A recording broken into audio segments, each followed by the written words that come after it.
Assalamualaikum warahmatullahi wabarakatuh. Allahumma sholli ala Muhammad wa ala ali Muhammad kama sholaita ala Ibrahim wa ala ali Ibrahim wa barik ala Muhammad wa ala ali Muhammad kama barakta ala Ibrahim wa ala ali Ibrahim fil alamin innaka Hamidun Majid. Bismillahirrahmanirrahim. Ana berniat merekam pengucaraan dari mencoba memahami apa yang Syekh Sulaiman bin Salimullah Ar-Ruhaili ungkapkan mengenai bila mana telat sholat berjamaah di masjid, apakah harus datang ke masjid, tetap datang ke masjid. Insya Allah rezeki.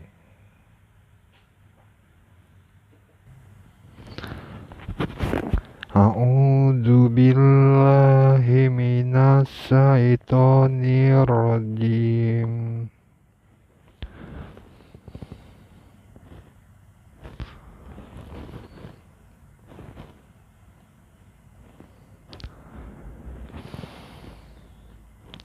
Bismillahirrahmanirrahim.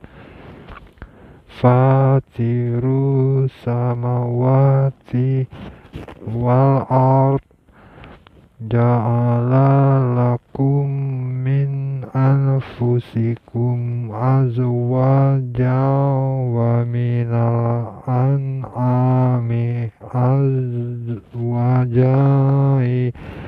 yatra'ukum fi laisa kamitslihi syai' wa huwas sami'ul basir. Lahu maqalidu samawati wal ard yabsutur rizqa liman yasha'u wa yaqdir. Innahu bikulli syai'in alim.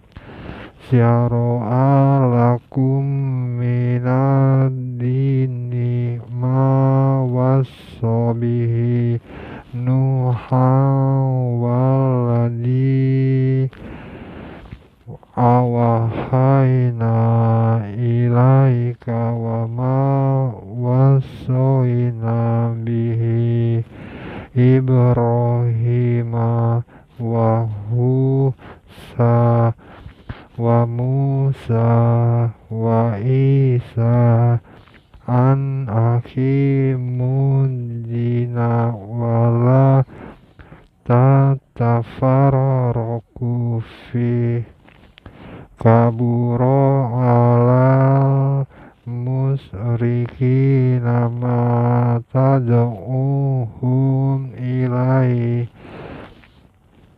ilaihi lahu yajtabi ilaihi man yasha'u wa yahdi ilaihi man yunib.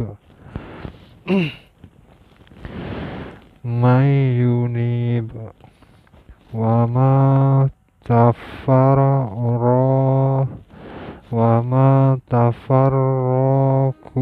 illa min ba'di ma ja'ahumul ilmu baghyan bainahum walaula kalimatu sabaqat mir rabbika ila ajalim musamma laqudiya bainahum Wa innal ladina urisul kitaba mim ba'dihim lafi syakim minhu murib falidalika fada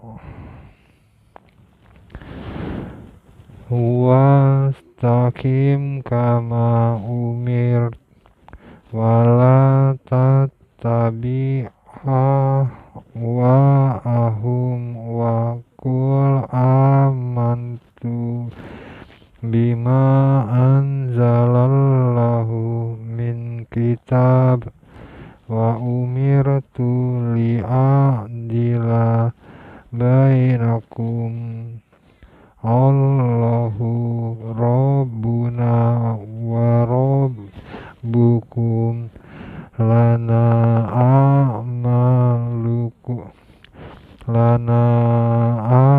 a'maluna walakum a'malukum la hujjata bainana wa bainakum Allahu yajma'u bainana wa ilaihil masir. Sadaqallahul azim. Surah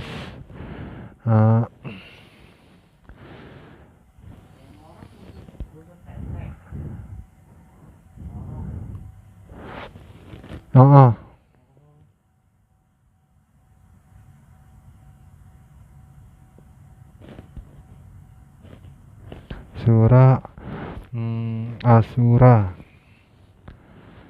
Surah Asura, Anda berada di surah Asura ayat 21.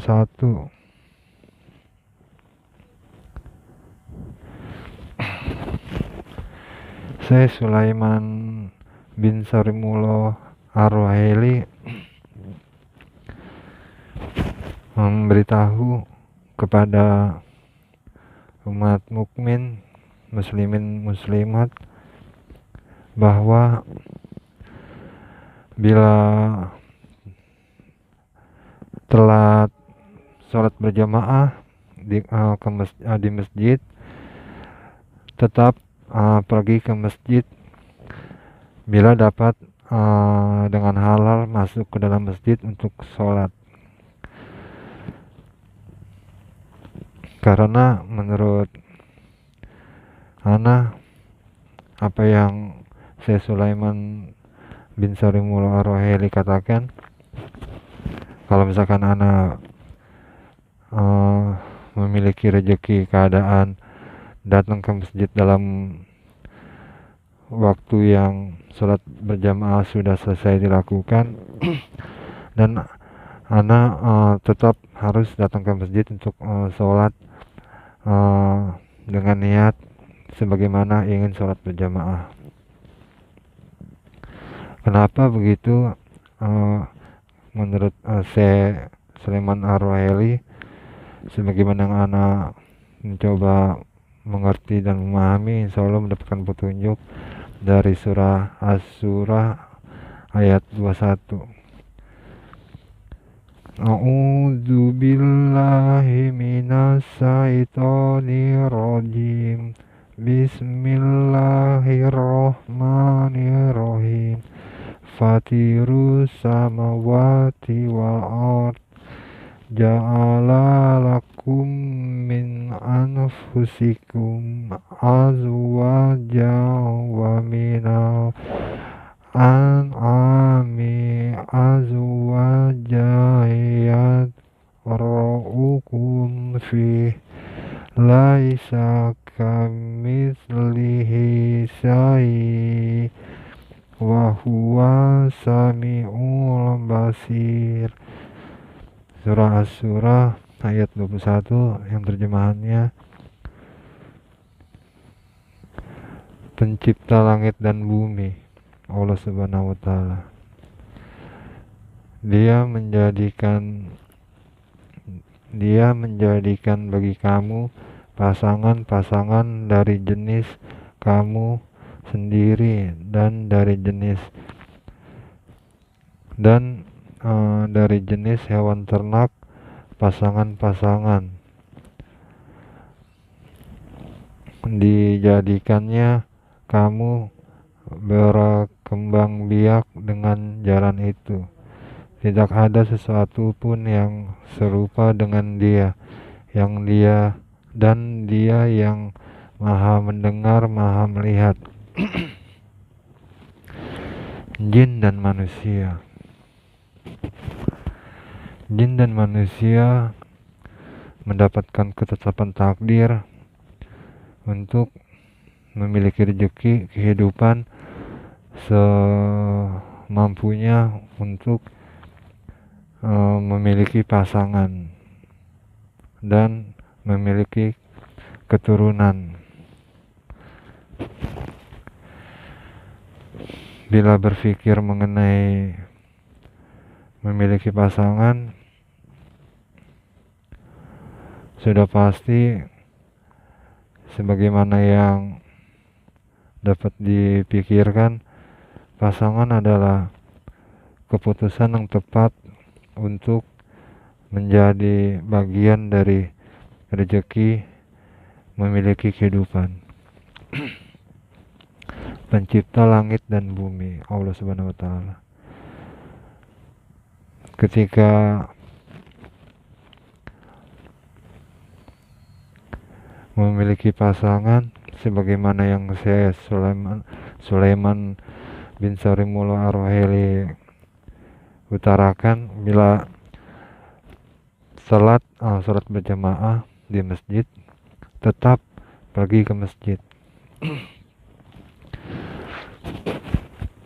Kalau mendapatkan rezeki memasuki masjid untuk melakukan sholat, sebagaimana mendatangi masjid karena ingin berada pada keadaan berjamaah, sholat berjamaah.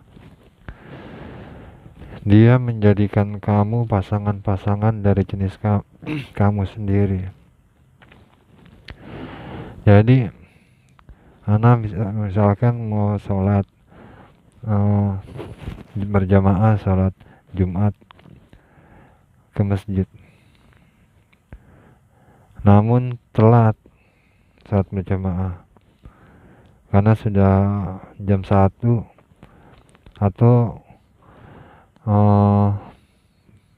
sudah jam setengah 1 kurang 20, sampai di masjid sholat Jumat berjamaah sudah selesai dilakukan. Anda pergi sholat Jumat ke masjid, melaksanakan niat, berharap waktu yang tersisa bisa sampai di masjid dan mengikuti sholat berjamaah. Namun kalau misalkan sudah jam 1, Anda nggak datang ke masjid untuk melakukan sholat berjamaah, sholat Jumat, karena tidak memungkinkan. Begitupun dengan sholat asar, duhur, subuh, isya, maghrib. Yang saya Ar-Ruhaili utarakan, kalau tetap datang ke masjid bila waktu masih menjadi rezeki, sebagaimana memiliki rezeki berada di masjid untuk melakukan sholat. Namun bila tidak memungkinkan, tidak pergi ke masjid untuk sholat, tapi sholat di rumah juga adalah bagian dari kebaikan yang harus diinginkan.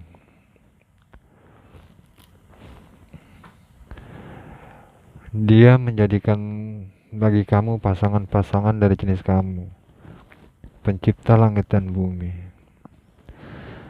Jadi seperti kan ketika sholat di masjid, namun waktu masih memungkinkan, insya Allah rezeki, datang ke masjid, hal itu bisa mungkin ada juga yang seperti itu, sehingga melakukan sholat berjamaah di masjid di waktu yang sebagaimana kadarnya adalah sholat yang dilakukan di waktu masih dalam waktu yang sholat itu adalah sholat yang dilaksanakan. Namun bila keadaan tidak memungkinkan sebagaimana keadaannya, sholat sendiri tanpa berjamaah juga nggak apa-apa. Semuanya serelatif keadaan di kondisi waktu terjadinya. Dia menjadikan bagi kamu pasangan-pasangan dari jenis kamu sendiri, dan dari jenis hewan ternak pasangan-pasangan. Dia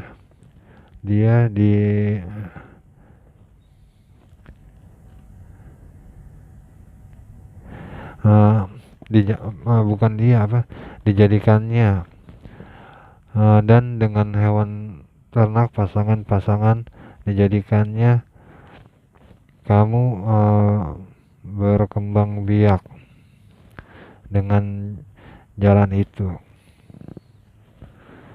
Jadi hewan ternak seperti sapi, kambing, domba, ikan, pokoknya yang namanya hewan ternak adalah sebagaimana halalnya menjadi rezeki yang halal. Kalau misalkan sholat berjamaah di masjid namun tidak dengan keadaan kondisi yang tidak halal, ya nggak datang ke masjid untuk sholat berjamaah. Contohnya kan seperti sholat Jumat, sudah telat, sudah jam 1, kalau tetap datang ke masjid namanya itu adalah sesuatu yang harus lebih fokus berpikir.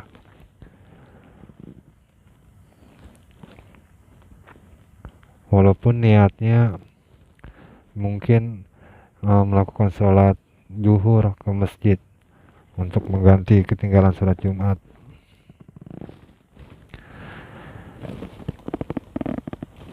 Namun hal itu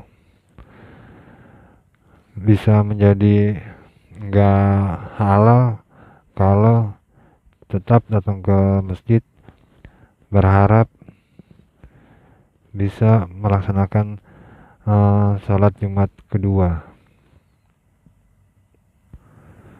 Kemungkinan terjadinya sholat Jumat kedua bisa menjadi nggak halal karena sholat Jumat umumnya dilakukan di saat tepatnya. Kayaknya kalau misalkan anak ingat-ingat, nggak ada sholat Jumat yang dilakukan di keadaan kedua.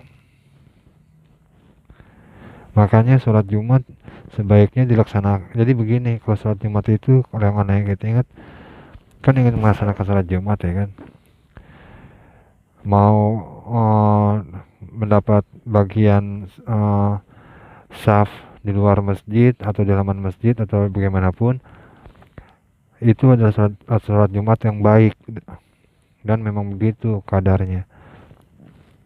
Kalau misalkan kamu memungkinkan, segera cari masjid yang terdekat yang memungkinkan untuk melakukan sholat Jumat. Kalau misalkan sholat Jumat kedua jarang dilakukan, masalahnya karena hampir nggak ada kayaknya sholat Jumat eh,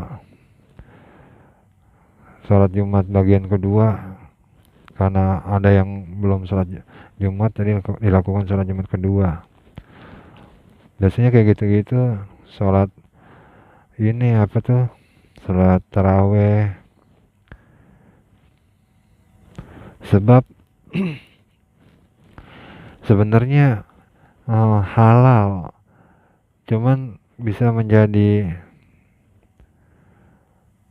nggak halal, karena kalau misalkan halal seharusnya banyak masjid atau sering dikabarkan ada masjid yang menyediakan waktu sholat Jumat bagian kedua bagi yang memiliki waktu tidak bisa datang pada saat sholat Jumat yang seharusnya. Biasanya nggak ada tuh, cuman anda nggak tahu juga nggak halalnya kalau misalkan mau berpikiran barat begitu. Kalau misalkan nggak tepat waktu sisa sholat Jumat, bisa menjadi hal yang apa yang ya apa yang harus dilakukan, ya kan? Sholat Jumat bagian kedua, kenapa nggak halalnya? Nggak halalnya bila dibuat-buat, ya kan?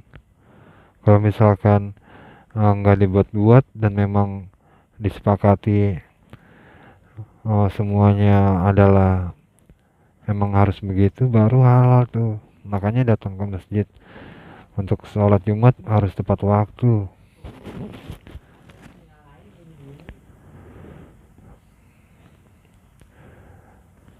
Di, di- Dijadikannya kamu berkembang biak dengan jalan itu. Hewan ternak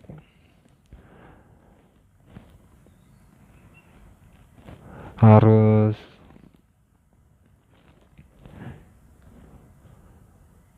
dijadikannya kamu berkembang biak dengan jalan itu. Hewan ternak harus menjadi rezeki sebagaimana rezeki yang baik. Banyak penjelasannya. Kalau misalkan berpikir dengan sholat berjamaah, telat datang ke masjid, intinya kalau misalkan jadi ada dua kondisi keadaan, ya kan. Di Indonesia semuanya kan berniat bangun masjid, ya kan. Sebenarnya ada syariat berjamaah ke masjid. Jadi banyak nih orang Islam yang tidak mendapatkan ilmu mengenai syariat berjamaah ke masjid. Kenapa begitu? Dulu kata Syekh Ali Jaber,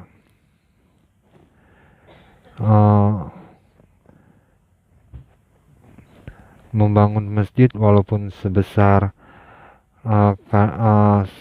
ukuran sangat kecil, ibaratnya itu adalah rezeki yang bagus, yang baik. Artinya kalau misalkan punya rezeki, sumbang ke masjid itu sangat disarankan, sehingga memiliki bagian dari niat berbagi menjadi bagian masjid itu. Namun karena terlalu banyak dan mampu membuat masjid saat zaman ini nih, akhirnya banyak ditemukan masjid-masjid yang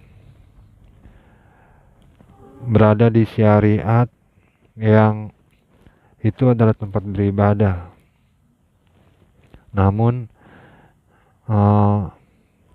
tidak disyariatkan untuk menjadi prioritas berjemaah di situ. Kenapa begitu? Ya kan? Padahal kan ada hadis kata Nabi Sallallahu Jabir, penuhilah masjid-masjid, ya kan? Ya kan? Penuhilah masjid-masjid. Kata-kata penuhi masjid-masjid, namun banyak masjid yang tidak berada di syariat sholat berjamaah, tidak menjadi pemahaman yang dimaksud sebetulnya, ya kan? Contohnya apa? Contoh paling mudahnya masjid Ahmadiyah, ya kan? Gak bisa masuk ke masjid Ahmadiyah untuk sholat berjamaah. Itu mudahnya, ya kan? Ahmadiyah mengaku Islam tuh, padahal bukan, ya kan? Tapi dia punya masjid, bentuknya juga serupa, mirip sama masjid-masjid yang lain. Namun enggak begitu. Nah, bagaimana kalau namanya bukan Ahmadiyah, ya kan, atau masjid-masjid biasa? Makanya kan hewan ternak berkembang biak untuk menjadi bagian dari rezeki sebagaimana kemampuan kemampuan untuk memiliki pasangan hidup, ya kan? Salah bagian-bagian dari kemampuan untuk memiliki pasangan hidup adalah memiliki hewan ternak atau mampu memiliki bagian dari hewan ternak. Artinya adalah kalau mampu diharuskan menikah, ya kan? Kalau misalkan mampu tapi nggak mau menikah, itu namanya menolak ketetapan untuk melaksanakan syariat dalam agama Islam, gitu. Dosanya atau catatan amal buruknya ada lagi, ya kan? Contohnya apa? Contohnya ini Syekh Ali Jaber, ya kan? Syekh Ali Jaber dari Madinah tuh, ya kan, datang ke Indonesia lalu menjadi warga negara Indonesia. Bukan suatu kedustaan, ya kan? Banyak yang menyebarkan rumor untuk memisahkan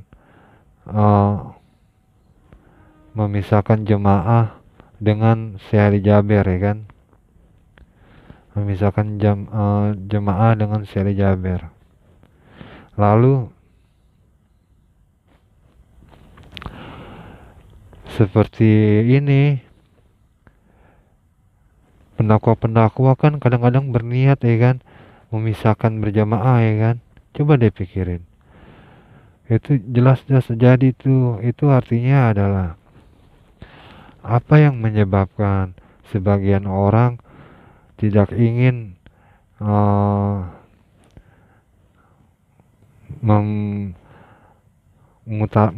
memberikan pengutaran ilmu untuk segolongan, ya kan? Apa yang menyebabkan begitu? Alasannya karena ini itu, ya kan? Lalu bagian terjemahan dari surah Asyura, tidak ada sesuatu pun yang serupa dengan Dia, dan Dia yang maha mendengar, maha melihat, ya kan? Akhirnya Syekh Ali Jaber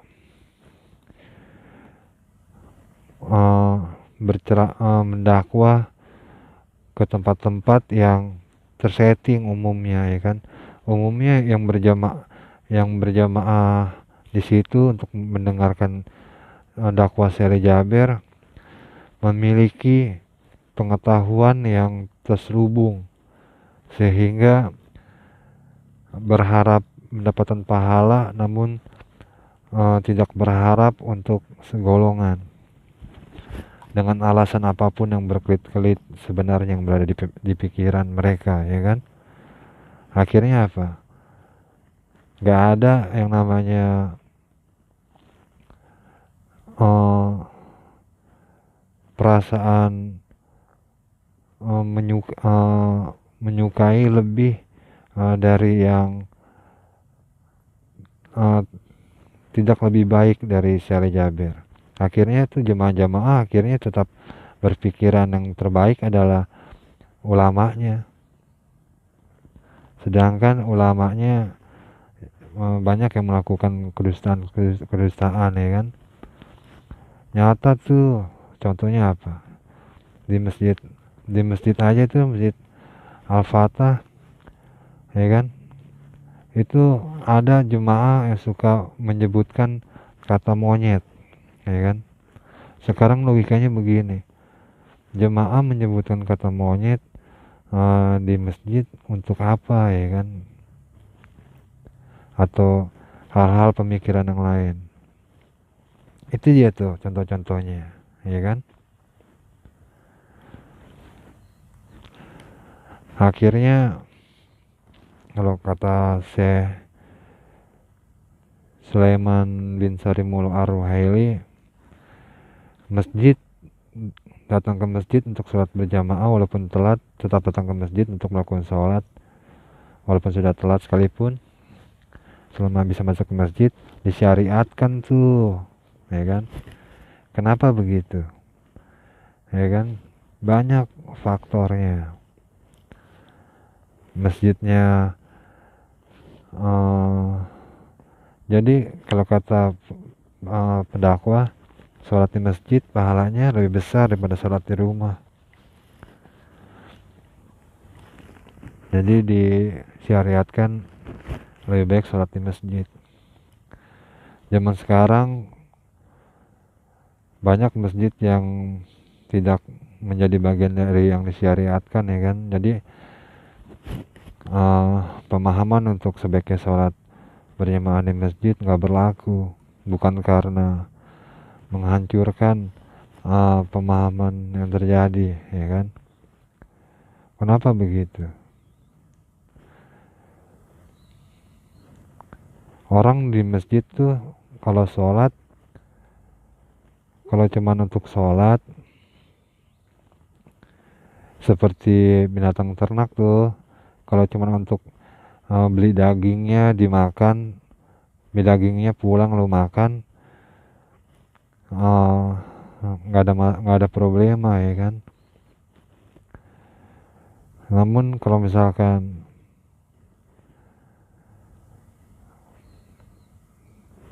beli dagingnya untuk dimakan tetapi ternyata banyak pengetahuan ini dan itu, sebetulnya sangat diperlukan, ya kan? Siapa tahu itu dagingnya daging hewan haram, ya kan?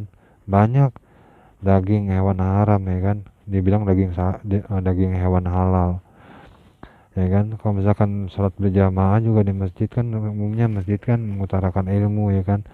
Terlalu dekat begini-begini ntar bisa ketularan ilmu juga, ya kan? Itu kan yang terjadi tuh. Sekarang begini, kan banyak masjid di Indonesia, ya kan? Di Indonesia banyak masjid, otomatis banyak imam masjid. Kondisi Indonesia dari tahun berapa sih nggak berubah-berubah? Coba dipikirkan baik-baik. Pasti dari kalian masih kecil, ya, dari kalian masih SD, yang berumur 40, 50, atau 60, pasti kalau ditanya sejak kapan kondisi Indonesia nggak berubah.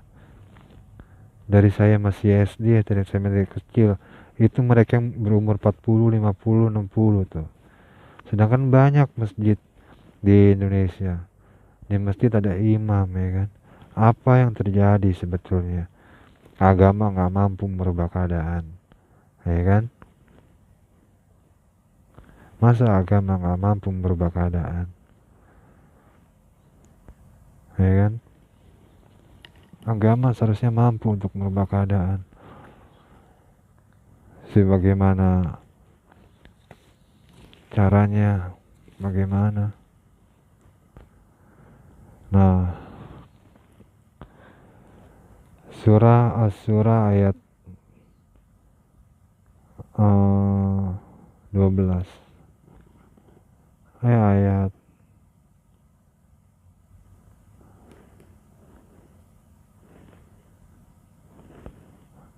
tadi surah Asy-Syura ayat berapa sih itu? Surah Asy-Syura ayat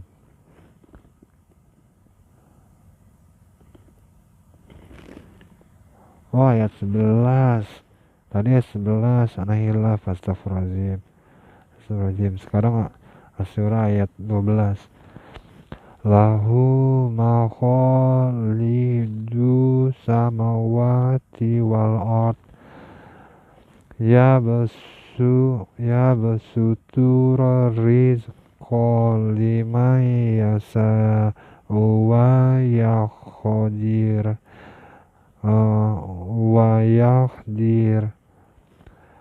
innahu bikulli syai'in alim. Yang terjemahannya surah Asy-Syura ayat 12, miliknya lah perbendaharaan langit dan bumi. Dia melapangkan rezeki dan membatasinya bagi siapa yang dia kehendaki. Sungguh dia maha mengetahui segala sesuatu. Masjid dibangun, masjid jadi dibangun, orang datang sholat, mau keadaan gimana pun, ya kan. Kalau masjid itu masuk ke dalam, tidak menjadi yang disyariatkan untuk berjamaah di situ, seorang muslim, mukminin, mukminat nggak boleh memprioritaskan untuk berjamaah di situ. Namun bila kadarnya berada di dalam kadar sholat di masjid itu nggak tetap halal, adalah nggak apa-apa bila memang harus. Contohnya apa?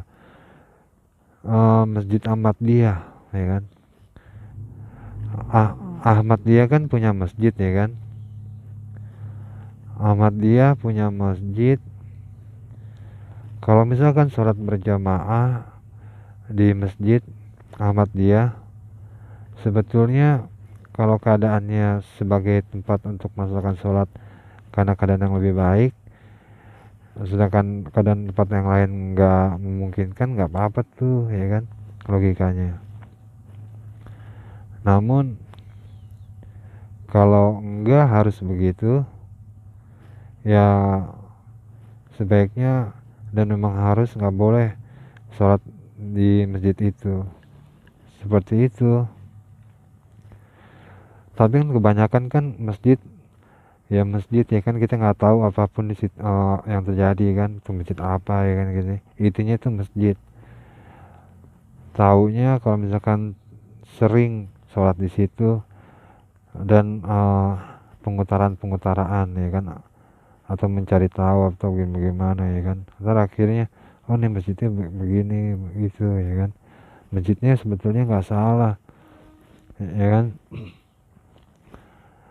Yang salah adalah masjid itu berada atau menjadi masjid, ya kan. Seperti harta korup bikin masjidnya nggak salah tuh sebetulnya, hanya saja apa, itu masjid menjadi salah karena berada menjadi masjid, ya kan. Sama seperti pergi haji, orang pergi haji umroh, ya kan, dengan harta korup atau dengan masih berprofesi gak halal, ya kan.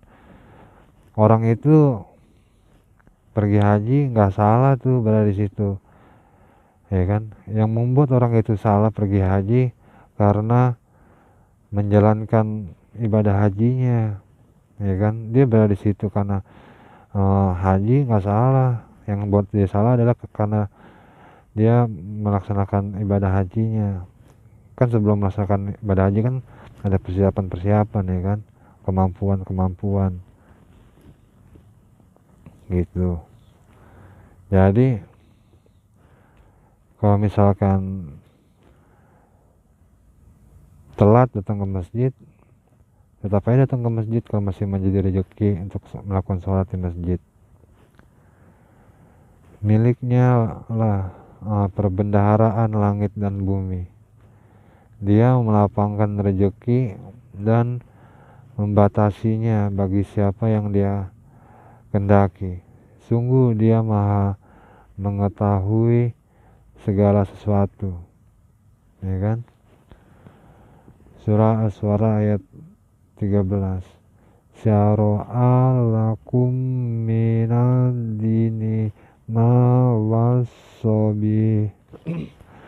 wassabihi nuha walladhi auhayna ilaika wa ma wassaina bihi Ibrahima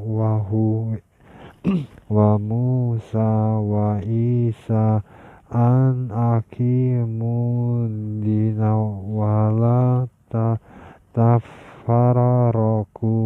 mi kaburo alal musrikina ma tad'uhum ilaihilhu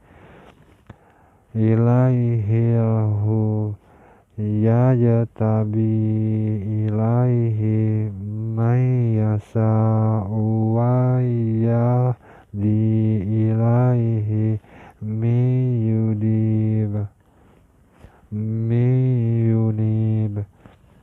Dan terjemahannya surah ayat 13, dia telah mensyariatkan padamu tentang agama yang telah diwasiatkannya kepada Nuh, dan apa yang telah kami wahyukan kepadamu, dan apa yang telah kami wariskan kepada Ibrahim, Musa, dan Isa, yang tegakkanlah agama, dan janganlah kamu berpecah belah di dalamnya.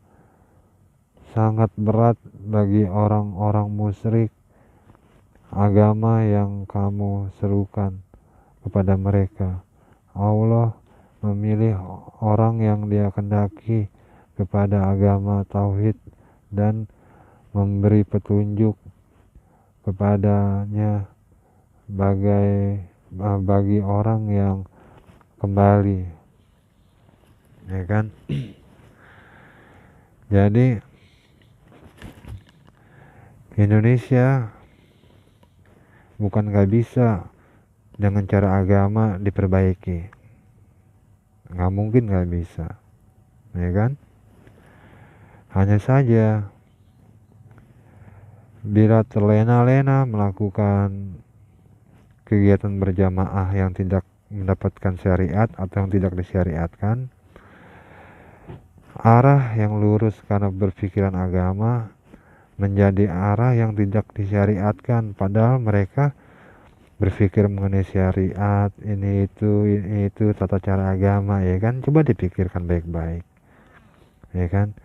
Idul Adha, sholat Id jam berapa? Yang benar jam segitu. Mulai takbirnya jam berapa? Yang benar itu. Terus hewan kurban harus bagaimana, gini-gini itu.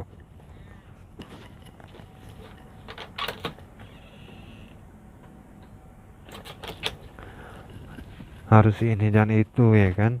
Coba dipikirkan baik-baik. Semuanya seperti itu, ya kan? Namun apa yang terjadi? Coba deh pikirkan pelan-pelan, ya kan? Dan coba menjalankan hidup dengan agama yang baik. Tapi tidak bisa merubah keadaan. Apa yang sebetulnya terjadi?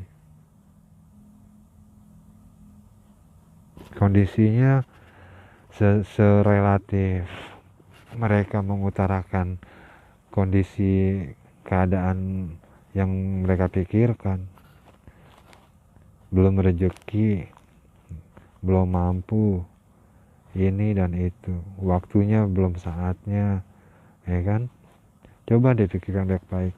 Namun intinya apapun yang dapat difikirkan, yang diutarakan, yang benar adalah hal yang sebenar-benarnya, yang fakta memang itu faktanya sebagaimana. Oh iya begitu, oh enggak begitu, kayak begitu.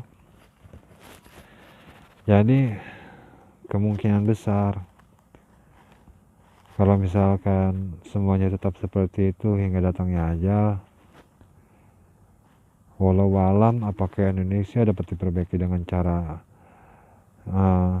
mereka melaksanakan agama yang benar, atau dengan cara agama memberitahu mereka. Fir'aun, ya kan, Samud, Ad, semuanya ya kan, kalau nggak benar akan hancur, akan datang tetap kehancuran. Kan manusia kan, jin dan manusia kan membuat kehidupan terlena-lena, ya kan, terlena-lena kehidupan, ya kan. Tapi kalau memang harus terjadi, tetap akan berubah satu keadaan, ya kan. Karena apa? Kan ada tuh pendakwa yang mengatakan, ya kan, keadaan nggak akan bisa dirubah kalau nggak ingin dirubah, ya kan. Itu ada dua pemahaman tuh, ada dua pemahaman di satu pemikiran. Nggak mau berubah untuk dengan cara yang baik, tetap akan merubah dengan cara yang buruk, ya kan. Akhirnya apa? Ntar perang di Indonesia.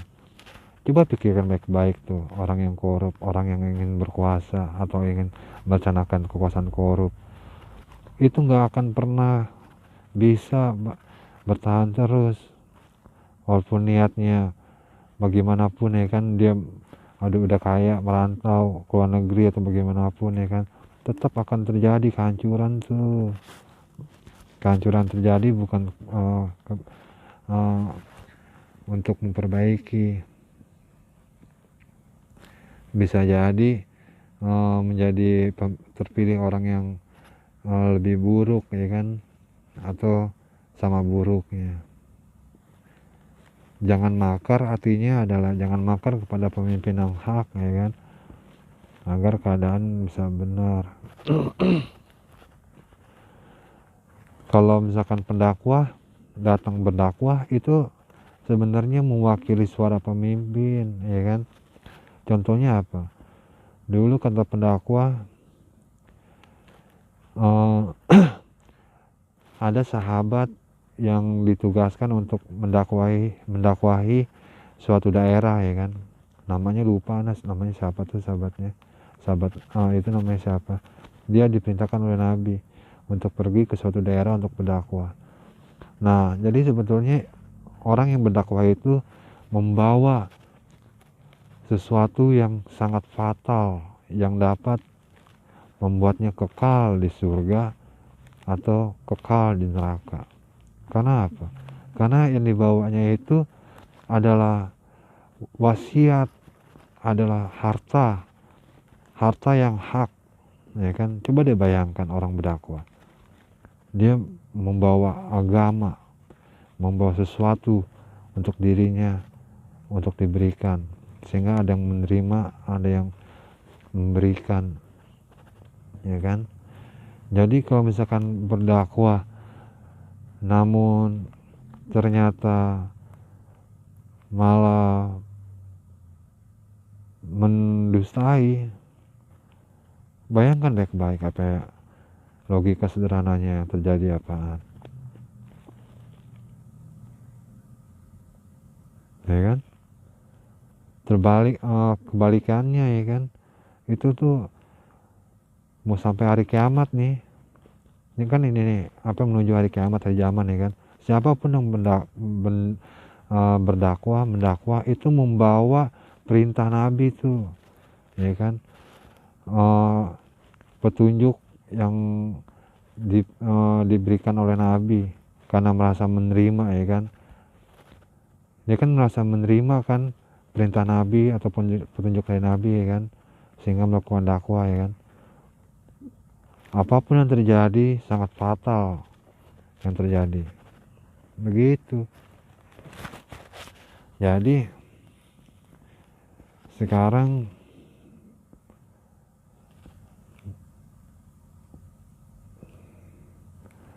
seperti saya Ali Jaber, ya kan, memang butuh waktu untuk mengerti apa yang dimaksud, ya kan. Makanya kan insya Allah rezeki, makanya kan dakwah, ya kan, seperti sahabat yang dipinta Nabi itu kan butuh waktu, ya kan. Dia berdakwah gini, akhirnya yang didakwa paham, ya kan, maksudnya. Akhirnya menjadi berjamaah atau menjadi segolongan dengan Nabi Muhammad SAW, ya kan. Yang butuh waktu. Teman, kalau misalkan waktu sudah cukup, yang didakwahnya tetap menolak seperti itu tuh, apa tuh, kawarit, ya kan. Udah didakwahin, ya kan, menolak, ya kan, sebagian besar, ya kan. Ada yang enggak, ya kan. Akhirnya apa? Perang, harus diperangi. Sekarang keadaannya lebih kepada sesuatu yang harus berpikir semoga rezeki mendapat hidayah, ya kan. Coba pikirkan baik-baik. Begitu banyak rumah ibadah, masjid. Di rumah ibadah pastinya ada imam. Bila sahih melaksanakan sholat Jumat, pastinya akan ada yang berdakwah. Apa sesungguhnya yang terjadi? Keadaan Indonesia tidak ingin dirubah dengan ilmu agama. Apa sesungguhnya yang terjadi? Jelas, sesungguhnya yang terjadi adalah seperti kisah si Ali Jaber. Dia mendapat undangan ke sana sini. Dia bersama-sama ingin menyebarkan agama yang baik, ya kan. Bekerja sama menyebarkan agama. Namun kalau misalkan begini begitu, kita memang butuh waktu, ya kan. Akhirnya apa? Mau berdakwah sekuat tenaga juga, ya kan. Yang didakwahi bukan dengan cara seperti ini bisa menerima hidayah. Yang didakwahi tidak dapat menerima hidayah karena telah membenarkan hidayah yang salah, ya kan. Ya gak? Makanya Anda gak ragu kalau Anda berpemikiran hukum mati, bunuh itu orang, Anda yang tanggung dosanya. Kalau misalkan hukuman mati dilaksanakan ke orang yang Anda maksud, bunuh, ya kan. Kenapa? Bila ucapan itu terjadi karena harus disyariatkan sahih atau tidaknya, ya kan. Ya gak? Siapapun yang mengetahui hal-hal seperti itu kan salah satu pengutaraan maksud ana, ya kan, mengenai ilmu agama, ya kan. Siapapun yang mengetahui namun tidak melaksanakan hal itu bisa menanggung sesuatu karena qada dan qadarnya, ya kan. Sama seperti bagaimana cara merubah keadaan Indonesia ini sepertinya rumit, ya kan. Rumit, ya kan, sebagaimananya, ya kan. Rumit gini gitu. Cuman kalau memang rumit harusnya kan berpikir supaya nggak rumit, ya kan. Tapi apa yang difikirkan supaya nggak rumit? Sama seperti itu, banyak masjid, ya kan, saat gini, semuanya itu bentuknya adalah sesuatu yang tidak disyariatkan. Ya kan, merasa begini begitu ya kan, karena betul-betul muak banyak orang yang merasa pemberani ya kan, gini gitu. Kalau rezeki ya kan, percuma alasan apapun ya kan, Anda tetap minta hukuman mati. Kehidupan ini sangat jelas, hanya saja kekhilafan nggak. Ini kehidupan ini jelas nih ya kan, dimanapun kan nggak ada tuh khilafah ya kan, nggak ada ilmu agama yang menjadi bagian dari pemerintah ya kan. Lalu kesalahan terjadi beruntun-runtun ya kan, terlalu banyak ya kan. Coba deh bayangkan manusia, jenis manusia, kesalahan banyak terjadi bermacam-macam. Oh, kesalahan itu seharusnya berada di ini, hukuman ini. Oh, kesalahan itu seharusnya berada di hukuman ini ya kan. Logikanya sederhananya ya kan, hanya karena nggak ada yang melaksanakan hukuman, terus yang melakukan kesalahan itu terbebas dari hukuman ya kan. Ilmu agama apa tuh kayak begitu ya kan, semuanya tetap mendapatkan pelaksanaan hukuman walaupun nggak ada hukuman yang dilaksanakan. Seperti itu kan, banyak masjid ya kan, banyak masjid ya kan, cuman masjidnya nggak disyariatkan untuk berjamaah di situ ya kan. Sekarang nggak berjamaah di masjid itu nggak jadi masalah, nggak jadi problema. Ingin melaksanakan sholat di masjid itu juga bukan sesuatu yang jadi problema ya kan. Coba pikirkan baik-baik bila berpikir dengan ilmu agama. Dosa bermacam-macam dilakukan ya kan. Ini kalau kita berpikir nih di kehidupan nih ya kan, begitu banyak manusia melakukan dosa macam-macam. Oh, itu tuh kalau misalkan pemerintahan Indonesia menjalankan syariat agama mendapatkan hukuman begini tuh. Oh, itu begini, oh itu begitu ya kan. Ya kan? Jadi apa? Banyak orang berkelakuan ya kan, melakukan ini ntar bisa tobat ya kan. Coba bayangkan baik-baik ya kan, jadi bertentangan dengan paham agama ya kan. Melakukan ini ntar tobat gini ya kan, hanya karena nggak ada pemimpin ya kan. Jadi ntar ada yang berpikiran mungkin hikmah dari nggak ada pemimpin adalah untuk menyelamatkan begitu banyak orang dari hukuman ya kan. Bagaimana tuh ceritanya tuh ya kan, nggak ada pemimpin karena untuk menyelamatkan banyak orang ya kan. Aneh minta ampun. Sedangkan apa, dari semenjak zaman Nabi Adam alaihissalam berada di kehidupan ini, apa Nabi Adam alaihissalam berada di bumi untuk apa? Untuk menjadi pemimpin ya kan. Coba bayangkan, Nabi Adam dari atas langit ke bumi untuk apa? Untuk menjadi pemimpin. Sekarang ada orang berpikir mungkin hikmahnya nggak ada pemimpin yang hak untuk menyelamatkan begitu banyak orang karena banyak orang melakukan dosa macam-macam ya kan. Itu ilmu apaan tuh ya kan, dosanya fatal minta ampun, apalagi pernah diucapkan oleh pendakwa itu kata-kata ya kan. Coba tuh bayangkan. Makanya melayang-layang mau kapanpun ya kan, seperti pencuri dia berhasil mencuri ya kan, hanya karena belum ketemu itu pencuri bebas dari kesalahannya gitu ya. Gimana logikanya ya kan? Kalau menurut Islam pencuri kan harus dipotong tangannya ya kan, ya kan. Hanya karena nggak ketemu pencurinya atau terbukti, hukuman nggak dilaksanakan ya kan, bebas begitu aja. Gimana ceritanya? Itu aja baru dosa mencuri ya kan. Gimana dengan dosa yang lain-lain ya kan? Dosa fitnah agama, dosa menjadi pasukan togut ya kan. Itu gimana tuh ya kan.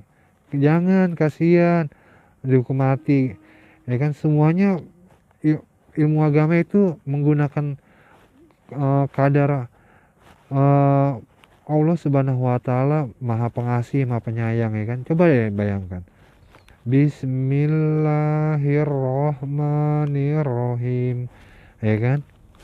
Lalu ada ayat di Al-Fatihah, ya Allah Tuhanku, jangan jadikan aku berada dengan segolongan dengan mereka yang dimurkai, ya kan? Coba bayangkan, jangan berada segolongan dengan mereka yang dimurkai. Maha pengasih, maha penyayang, ya kan? Maha pengasih, maha penyayang. Kehidupan ini kan jadi emang begitu. Makanya suatu hari nanti kalau memang harus dilaksanakan. Nggak dilaksanakan seperti yang Anda ingat dulu. Kalau nggak dilaksanakan jadi fitnah kemenangan, ya kan? Fitnah kemenangan, kalau ya kan, kalau fitnah kemenangan artinya apa tuh? Makanya kan ini surah Al-Fatihah juga jelas, ya kan, memberikan petunjuk. Jadi begitu, seperti sholat berjamaah di masjid. Dosa macam-macam, ya kan? Dosa macam-macam, ini itu. Kalau lagi pengen sholat, pada sholat, ya kan? Coba dibayangkan baik-baik. Dosa macam-macam. Orang pergi ke masjid banyak tuh melakukan dosa macam-macam tuh. Ada yang pernah membunuh, ada yang mencuri, ya kan? Ada yang memperkosa, ya kan? Ada yang berbohong, macam-macam orang datang ke masjid dengan dosa macam-macam. Tapi belum mendapatkan pelaksanaan hukuman, ya kan? Coba bayangkan. Yang menjadi tentara, yang menjadi polisi, ya kan? Polisi itu banyak terjadi main bunuh orang, ya kan, tanpa hak yang benar, ya kan. Tapi kalau misalkan sholat ke masjid, ya kan, tentara juga begitu, ya kan. Itu kan bukannya mengada-ada atau memfitnah-fitnah atau menjelek-jelekan, ya kan, itu kan realita terjadi, ya kan. Realita terjadi. Terus gimana tuh, ya kan? Semuanya bisa begitu saja gitu, seperti zaman jahiliyah gitu, ya. Zaman jahiliyah kan nggak ada ilmu agama yang mengatur kehidupan, ya kan. Zaman jahiliyah orang minum miras, orang membunuh anaknya sendiri, ya kan. Kalau dipikir-pikir, ya kan, nggak ada hukuman, ya kan. Itu kan zaman jahiliyah. Sekarang kan zamannya apa? Menuju zamannya Dajjal akan datang, ya kan. Menuju zamannya Nabi Isa akan mengalahkan Dajjal.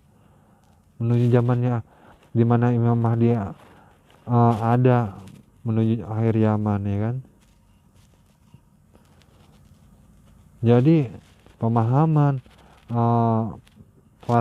pelaksanaan hukuman bukan berarti suatu kesalahan karena khilafahnya nggak tepat tuh. Sekarang begini, ya kan, ada orang membunuh, catatan dicatat, ya kan. Yang mencatat siapa? Malaikat, ya kan, di catatan amal buruk. Ada orang membunuh, dicatat di catatan amal buruk. Terus ketahuan, ya kan, sama khilafah yang hak, dilaksanakan hukumannya, ya kan. Ada satu keadaan, ada orang membunuh, dicatat di catatan amal buruk, cuman nggak dihukum mati karena nggak ada yang melaksanakannya, karena nggak ada khilafahnya, ya kan. Catatannya sama tuh, ya kan, dia membunuh.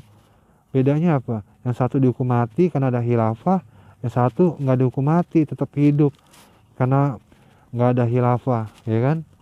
Namun apa yang terjadi? Catatannya tetap sama, ya kan, tercatat. Hah?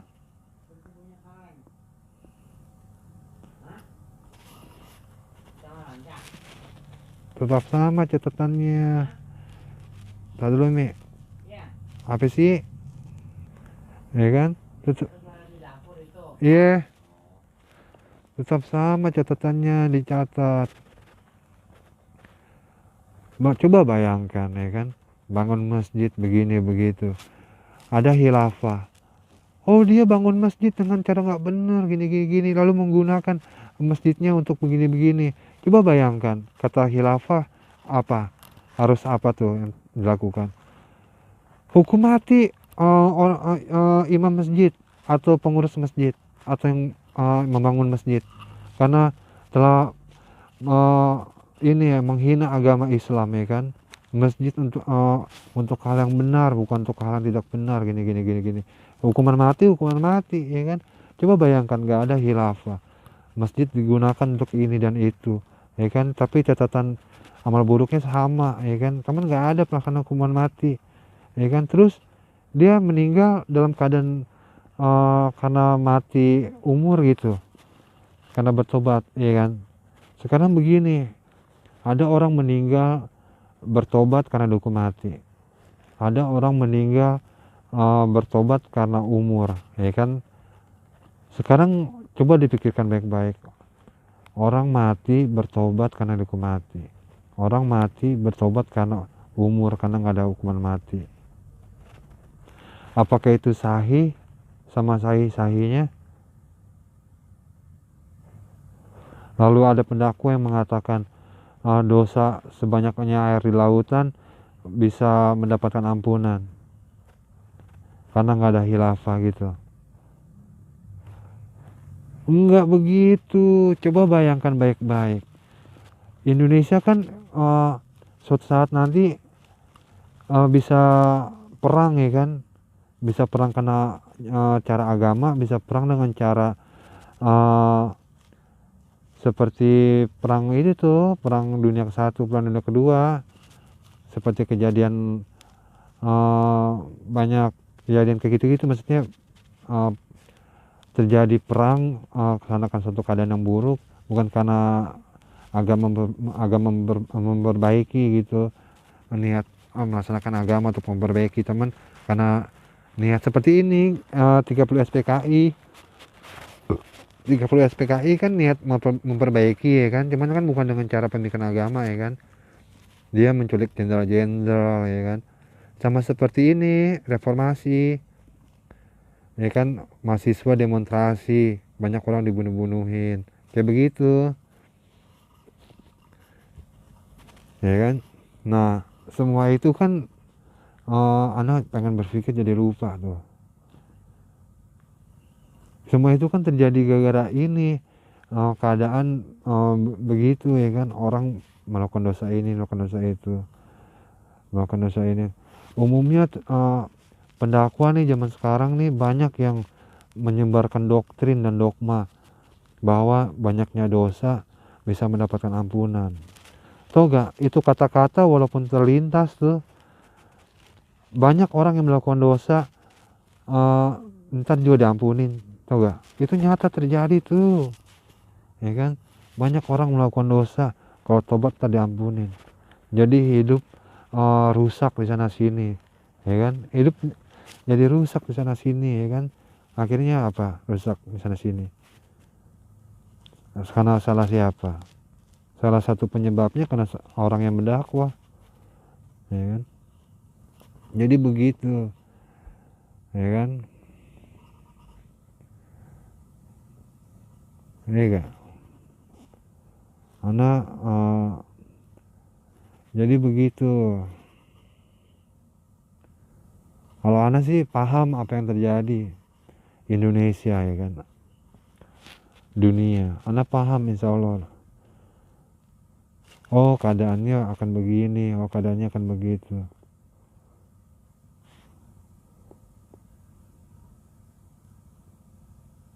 Makanya Ana mengutarakan pemikiran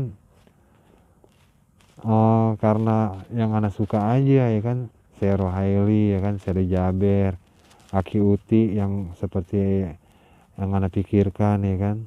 Kalau begitu, berpikir begitu enak, ya kan. Segolongan. Kenapa enak?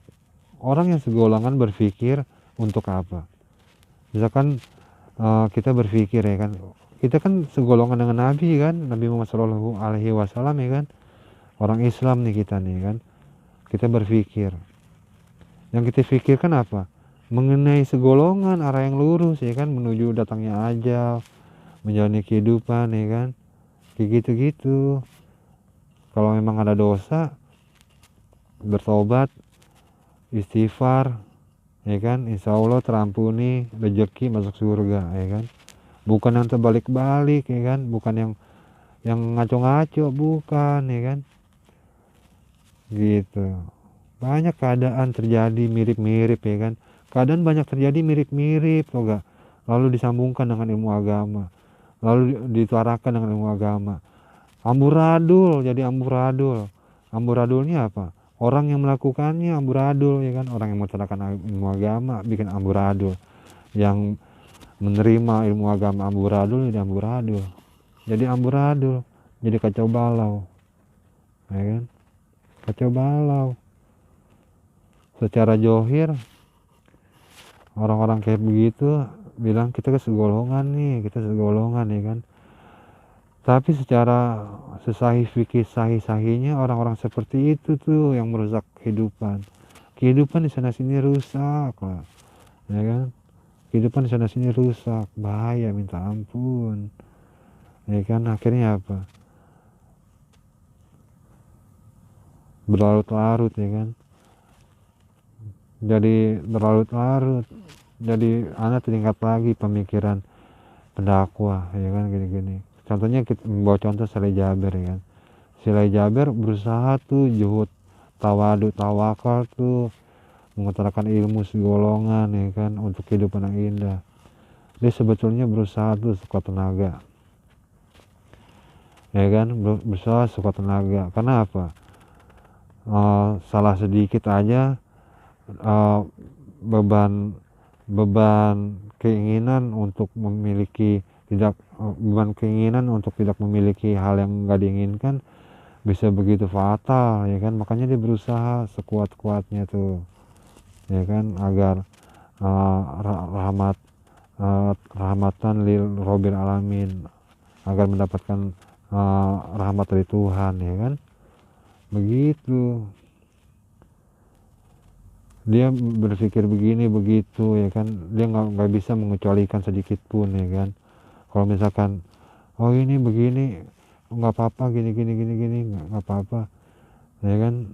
Itu udah dipikirin tuh sekuat kuatnya tuh, kemungkinan sangat besar ya udah nggak apa-apa, ya kan. Salah sedikit aja bisa fatal, ya kan. Sedangkan sekarang banyak orang seperti Saleh Jaber, kan, pendakwa ya kan, dipanggil ustadz, dipanggil habib, dipanggil ulama, ya kan. Cuman apakah berpikir sungguh sangat kuat, ya kan. Ntar kalau memang mereka berpikir sungguh sangat kuat, keadaannya dari ilmu yang dicurahkan, kan dia kan mencurahkan ilmu, ya kan, takut ketahuan, ya kan, ketahuan pasti.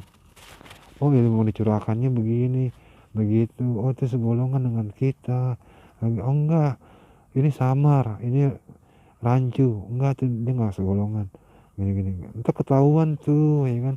Karena apa? Agama itu kan ketetapan Tuhan. Coba bayangkan, agama orang harus beragama di kehidupan, ya kan. Kata-kata tuh sederhana, orang harus beragama di kehidupan. Jangankan di bumi, nanti di atas langit orang itu harus beragama.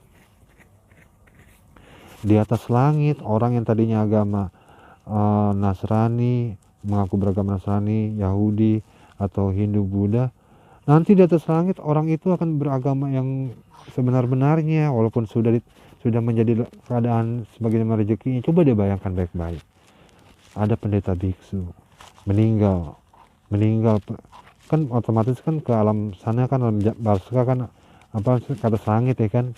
Pendeta Yahudi, pendeta yang mengaku beragama Yahudi, pendeta yang mengaku beragama Nasrani, pendeta Hindu, ya kan, semuanya meninggal. Di dunia ini mereka beragama itu. Nanti di atas langit mereka beragama apa? Mereka kan beragama yang ditetapkan Allah Subhanahu wa taala, itu agama Islam. Coba bayangkan baik-baik, ya kan. Nggak mungkin enggak tuh, ya kan. Coba bayangkan baik-baik Fir'aun, ya kan. Coba deh bayangkan baik-baik Fir'aun, Namrud.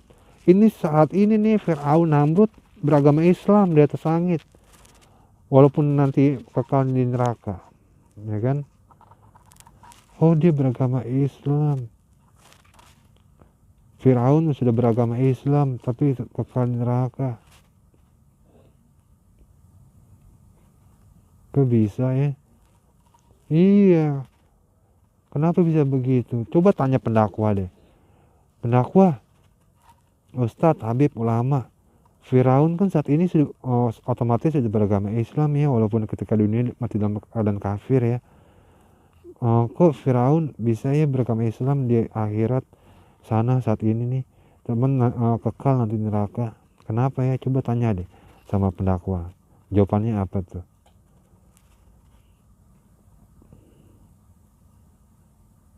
Karena apa? Dia sudah membuktikan ya kan di sana ya kan, keadaan alam barska ya kan, yang tadinya di dunia dia begini begitu ya kan, begini begitu, agamanya benar katanya begini begitu ya kan, agama lain salah. Dia ketemu di alam yang sebenarnya, alam yang segala sesuatunya diberitahu dengan sangat terang benderang ya kan, alam sana tuh setelah kematian ya kan, dia mengetahui siapa Tuhan sebenarnya yang benar, Tuhan yang benar yang mana ya. Tuhan yang benar kan hanya Allah Subhanahu wa taala ya kan, tidak Tuhan selain Allah ya kan. Semuanya sangat jelas, gini gitu gini. Lalu petunjuk apa yang didapat? Kenapa Firaun saat ini sudah beragama Islam, ketika dulu mati di dunia dalam keadaan kafir, belum beragama Islam, tapi saat ini Firaun sudah beragama Islam tapi kekal di neraka. Petunjuknya apa ya? Untuk memikirkan kehidupan ya kan, mumpung kita masih di dunia nih ya kan, itu kan tugas pendakwa tuh ya kan. Tugas pendakwa kan berpikir agama ya kan, kisah ini kisah itu, kejadian ini kejadian itu ya kan. Surah ayat 14, wa ma tafarraqu illa min ba'di ma ja'ahumul ilmu baghyan bainahum walaula kalimatu sabaqat min rabbika ila ajalim musamman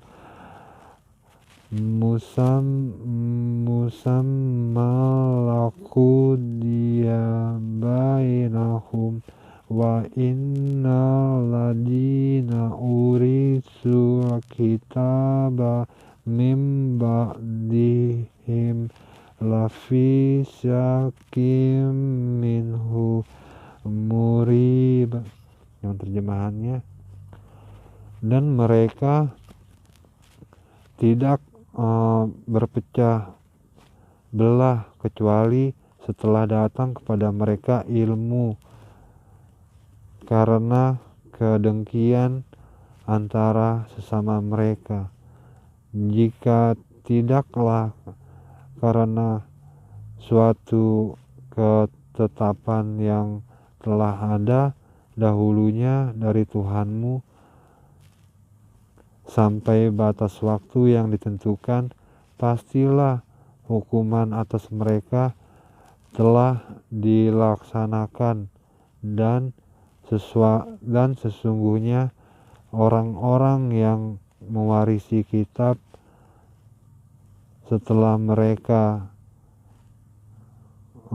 benar-benar berada dalam keraguan yang mendalam tentang kitab itu ya kan. Jadi kehidupan nih ya kan, khilafah nggak ada ya kan, hukuman nggak dilaksanakan, tapi mati tetap mati ya kan. Coba bayangkan mati tetap mati, mau khilafah ada ya kan, khilafah ada nih ya kan, ataupun khilafahnya nggak ada, mati tetap mati ya kan, dosa yang dilakukan tetap tercatat. Namun apa yang terjadi? Perbedaannya, orang yang melakukan dosa karena khilafahnya nggak ada bisa saling bertiup tuh gak ya kan. Coba deh bayangkan, gunanya pelaksanaan syariat untuk apa? Untuk membatasi suatu keadaan agar tidak merusak kehidupan ya kan. Coba bayangkan, adanya khilafah itu untuk membatasi orang untuk tidak merusak kehidupan ya kan. Ilmu agama itu untuk membatasi supaya tidak terjerumus kekal ke dalam neraka, ya kan. Kehidupan ini rumit, ya kan. Secara johir kalau misalkan begini begitu nggak mendapatkan hidayah akan melayang-layang merusak kehidupan dan melakukan perpecah belahan, ya kan. Begitu, mati tetap mati. Perbedaannya apa, ya kan? Ada perbedaannya. Contohnya apa? Indonesia kan Anda tadi tanya, ya kan, sejak kapan Indonesia begini nih, ya kan? Yang berumur 40, yang berumur 50, yang berumur 60, kalau mendapatkan pertanyaan itu akan menjawab dari saya masih SD, dari saya masih kecil sampai saat ini Indonesia masih begini nih, ya kan. Kenapa begitu? Yang mati akan tetap mati, ya kan. Soekarno sudah mati, Bung Hatta sudah mati, Bung Soekarno sudah mati, Bung Hatta sudah mati, Bung Soeharto sudah mati, Bung Ahmad Nasution sudah mati, ya kan. Indonesia masih begini. Kenapa begitu? Pendakwah siapa tuh? Ahmad Dahlan, ya kan. Ustadz Ahmad Dahlan, Ustadz Gus Dur, ya kan. Siapa lagi tuh? Ustadz yang lain sudah mati, ya kan. Indonesia masih begini. Kenapa begitu? Karena orang pasti mati, ya kan. Dosa macam-macam, orang itu melakukan dosa itu, orang itu melakukan dosa itu. Banyak yang mengetahui mengenai apa yang terjadi, ya kan. Udah gitu diterangi dengan keadaan agama, ya kan. Ana kan berpikir soal agama, ya kan. Coba deh Aki Uti pahami. Ana berpikir soal agama, Ana bisa merasa yakin terkenal sampai ke ujung dunia karena pemahaman soal agama. Coba Aki Uti bayangkan baik-baik. Jadi Ana ini berhubungan dengan pemikiran agama, ya kan. Direspon oleh siapapun, ya kan, otomatis akan mendapat cahaya mengenai pemikiran agama. Coba bayangkan efeknya tuh. Efeknya kayak gimana? Kayak begitu Aki Uti. Jadi insya Allah rezeki Aki Uti. Ana pengen hijrah ke tanah suci. Aki Uti tolong bantu Ana mendapatkan rezeki dari Allah Subhanahu Wa Taala, ya. Insya Allah rezeki. Sadaqallahul azim. Assalamualaikum warahmatullahi wabarakatuh.